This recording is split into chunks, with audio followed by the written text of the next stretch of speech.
이제 사도 바울은 본격적으로 그리스도인의 삶에 관한 권면을 시작합니다.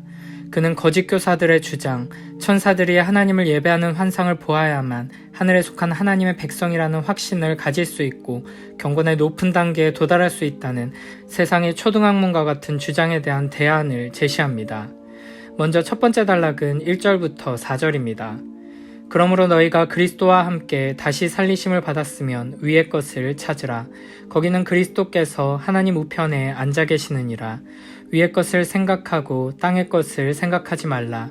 이는 너희가 죽었고 너희 생명이 그리스도와 함께 하나님 안에 감추어졌음이라. 우리 생명이신 그리스도께서 나타나실 그때 너희도 그와 함께 영광 중에 나타나리라. 아멘. 우리는 그리스도를 일으키신 하나님의 역사를 믿고 세례를 받음으로써 그리스도와 함께 죽었고 그리스도와 함께 장사되었고 그리스도와 함께 일으킴을 받았습니다. 우리는 부활하신 그리스도와 함께 하늘에 속한 자들입니다. 그러므로 우리는 위에 있는 것들을 추구하는 삶을 살아야 할 것입니다. 여기서 위에 있는 것들은 하나님 나라를 가리킵니다. 거기는 그리스도께서 하나님 우편에 앉아 계시느니라 라는 구절은 시편 110편 1절을 염두에 둔 것입니다. 하나님께서는 십자가에서 죽으시고 부활하신 예수 그리스도를 높이셔서 자기의 오른편에 앉게 하셨습니다. 여기서 오른편에 앉는다는 것은 권세와 영광의 자리에서 통치하고 다스리는 것을 의미합니다. 골로새 교회를 미혹하는 거짓 교사들은 하나님을 예배하는 천사들의 환상을 보는 것을 하늘에 속한 것으로 간주했습니다. 그들에게 위에 있는 것들을 추구하는 것이란 금지 규정들을 지키고 금식과 금욕적인 행동을 하면서 천사들의 환상을 추구하는 것입니다. 하지만 그것은 위에 계신 그리스도와 아무런 관계가 없습니다. 단지 육체의 만족을 위한 것일 뿐입니다. 그러므로 골로새 성도들은 그리고 우리들은 천사들의 환상이 아니라 세상의 초등학문과 같은 종교적 규례들을 통한 신비로운 체험과 영적인 경험들이 아니라 오직 예수 그리스도와 하나님 나라에 속한 영원한 가치들을 추구해야 합니다. 하나님께서 하늘에 보관하신 소망과 성도의 기업과 그리스도와 함께 나타날 영광을 고대하면서 그리스도의 나라의 백성으로 살아야 하는 것입니다. 2절에서는 위의 것을 추구하라는 말을 조금 다른 표현으로 반복합니다. 위의 것을 생각하라는 것입니다. 여기서 생각하다로 번역된 단어는 열망하다, 마음을 집중하다, 마음을 두다 라는 의미를 가지고 있습니다. 또한 땅에 있는 것을 생각하지 말라는 권면은 세상과 세상에 있는 것들을 사랑하지 말라는 사도 요한의 권면과 비슷합니다. 요한일서 2장 15절 16절에서는 이렇게 말씀하십니다. 이 세상이나 세상에 있는 것들을 사랑하지 말라. 누구든지 세상을 사랑하면 아버지의 사랑이 그 안에 있지 아니하니 이는 세상에 있는 모든 것이 육신의 정욕과 안목의 정욕과 이생의 자랑이니 다 아버지께로부터 온 것이 아니요 세상으로부터 온 것이라. 아멘. 그리스도와 함께 일으킴을 받고 영원한 하나님 나라에 속한 우리들은 육체를 따라 살기를 거부해야 하고 또한 세상과 세상에 있는 것들, 즉 재물과 권세와 명성과 쾌락 등을 사랑하지 말아야 합니다.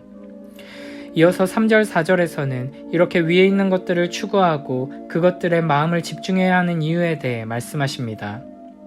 첫째로 우리가 그리스도와 함께 죽었기 때문입니다. 우리는 비록 이 세상 속에서 살고 있지만 더 이상 이 세상에 속한 사람들이 아닙니다. 세상에 속했던 어리석고 욕심 많은 나는 이미 그리스도와 함께 십자가에 달려 죽었으며 그리스도와 영광스러운 부활과 함께 거룩한 하나님의 자녀로 다시 태어났습니다. 둘째로 우리의 생명이 그리스도와 함께 하나님 안에 감추어졌기 때문입니다.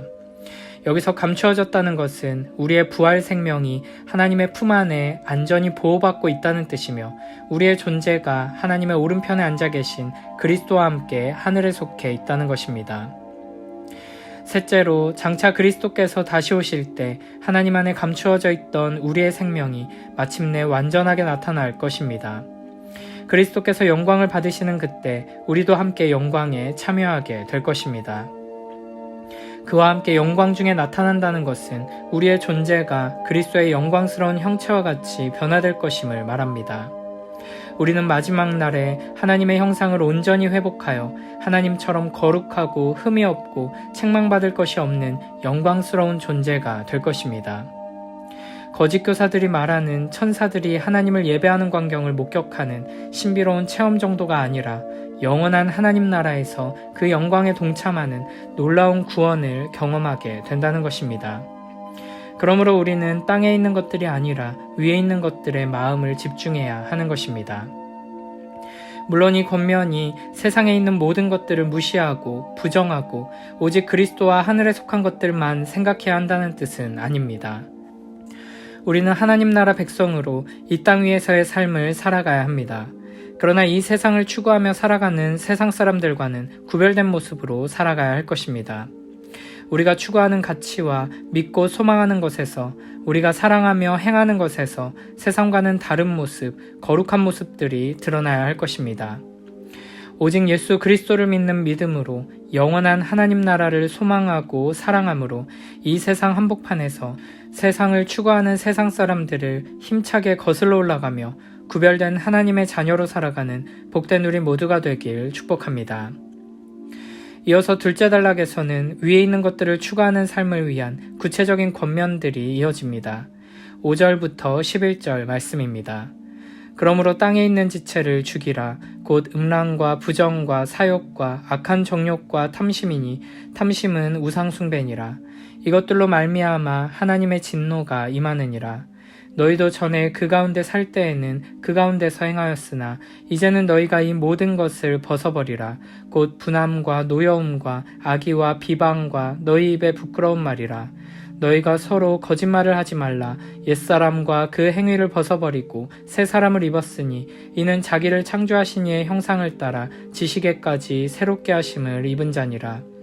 거기에는 헬라인이나 유대인이나 할레파나 무할레파나 야만인이나 수구다인이나 종이나 자유인이 차별이 있을 수 없나니 오직 그리스도는 만유시요 만유 안에 계시니라. 아멘. 5절에서 바울은 땅에 있는 지체를 죽이라고 말합니다. 땅에 있는 지체는 죄와 죽음의 지배를 받는 옛사람의 악행들을 가리킵니다. 구체적으로 음란과 부정과 사욕과 악한 정욕과 탐심과 같은 것들입니다. 특히 바울은 탐심을 우상숭배라고 정의 내립니다. 탐심은 그가 욕망하며 추구하는 그 대상을 절대화시키게 만들고 결국에는 숭배하게 만들기 때문입니다. 탐욕스럽게 돈을 추구하는 사람은 하나님 대신 돈을 사랑하고 의지하며 따르다가 결국에는 그 앞에 엎드려 절하게 됩니다. 그래서 예수님께서도 누가복음 12장 15절에서 모든 탐심을 물리치라. 사람의 생명이 그 소유에 넉넉한 데 있지 아니하니라 라고 말씀하셨습니다. 바울은 이와 같은 악한 것들을 너무 가까이 하지 말라거나 최대한 피하라거나 하지 않고 매우 단호한 어조로 죽이라고 명령합니다. 그리고 이어서 6절에서는 땅에 있는 지체들을 죽여야 하는 이유에 대해 말하는데 이것들 때문에 하나님의 진노가 임하기 때문입니다. 하나님을 거부하고 이 세상 공중권세 잡은 자와 육체의 욕심을 따르며 음란과 부정과 사욕과 악한 정욕과 탐심으로 죄짓는 자들은 마지막 심판의 날에 하나님의 진노와 저주를 받아 멸망하게 될 것입니다. 비록 이전에는 이와 같은 악한 모습으로 살았을지라도 이제는 하나님의 은혜 안에서 옛사람을 철저하게 죽여야 하며 분함과 노여움과 악의와 비방과 입에 부끄러운 말과 거짓말과 같은 옛사람과 그 행위를 벗어버려야 합니다. 8절 9절에 나오는 악덕들은 주로 공동체 구성원들 사이에 불화를 일으키고 관계를 틀어지게 만드는 죄악들입니다. 우리는 골로새 교회를 향한 바울의 권면을 마음에 새기고 그리스도와 함께 죽고 그리스도와 함께 일으킴을 받은 그리스도인은 더 이상 옛사람이 아니라 새 사람이라는 것을 기억해야 할 것입니다. 새 사람의 가장 중요한 특징은 그리스도 예수를 주님으로 고백하며 하나님을 아버지로 부르며 의지한다는 것입니다. 또한 자기 스스로가 새 사람이 되었다는 것을 계속해서 인식하며 항상 감사하고 자신의 연약함을 인정하고 성령 하나님의 도우심을 구한다는 것입니다. 무엇보다 새 사람은 땅에 있는 지체들을 죽이고 옛사람의 악덕들을 벗어버려야 합니다. 그리스도인이 새 사람을 입은 것은 사실이지만 그렇다고 본성까지 완전히 새롭게 된 것은 아니기 때문입니다. 새 사람을 입은 그리스도인도 음행과 분노와 비방과 거짓말의 죄를 지을 수 있습니다. 따라서 땅에 있는 지체들을 부단히 죽이기 위해 힘써야 합니다. 무엇보다 정욕과 악한 욕심의 싹을 자르고 뿌리를 뽑아야 합니다. 음행의 죄를 피하고 멀리해야 합니다. 물론 우리의 모든 삶의 자리에서 매번 새 사람으로 사는 것에 성공할 수는 없습니다.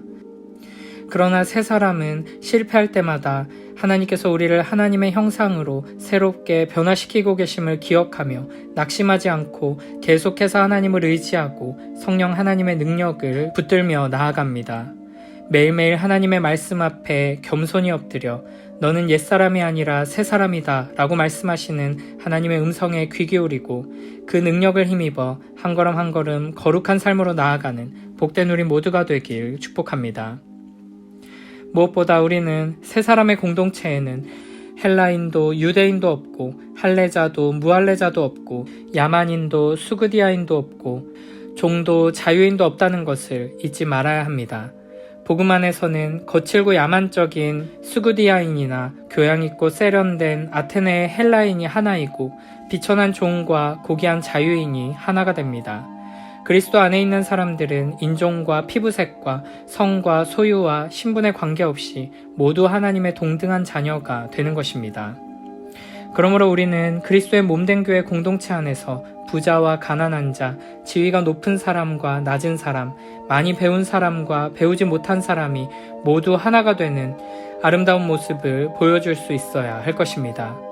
외모와 재산과 성과 학벌과 사회적 지위의 근거에 형제자매를 차별하고 무시하는 것은 복음을 무시하고 그리스도를 무시하는 심각한 죄를 짓는 것입니다. 우리 공동체를 통해 복음이 모든 믿는 자에게 구원을 주시는 하나님의 능력이라는 사실이 증명되며 하나님의 영광이 분명히 드러나게 되길 간절히 소원하며 사랑으로 하나 되기에 힘쓰는 복된 우리 모두가 되길 축복합니다.